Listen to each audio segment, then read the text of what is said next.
Hello everybody, I'm Jonathan with Greer Tidbits and welcome back to Greer History Class, the daily show where I share the history of Greer. Today we're going to talk about something that we all love, money, and how it's affected Greer. The first thing that I want to show you is this safe right here. This safe came from the Bank of Duncan, and you can actually see it was custom made with the Bank of Duncan on it.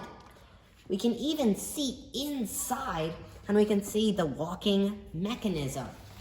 Now, the Bank of Duncan was a predecessor to the Bank of Greer. Remember that, because we're going to talk more about the Bank of Greer later on in the video. The next thing that I want to tell you about is this right here.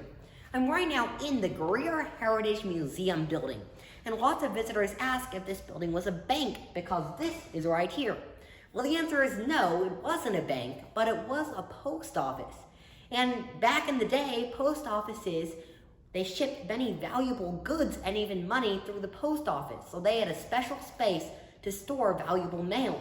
So this big safe right here was used just for that. Now today we use this safe here at the museum to store old newspapers.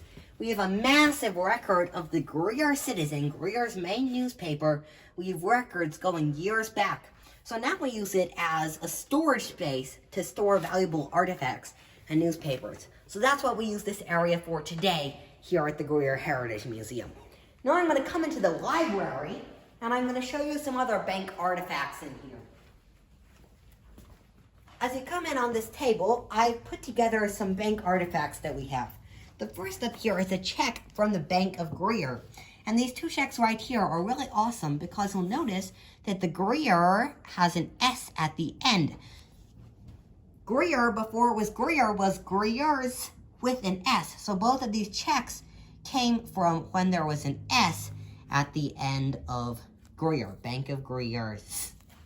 The next thing I want to show you is a photo. You've likely seen this building right here along Trade Street. Well, it used to be a bank. You can see the awesome Bank of Greer sign. We do a little analysis and we learned that this photo came after these checks because these checks have S on the end and this sign right here does not have S on the end.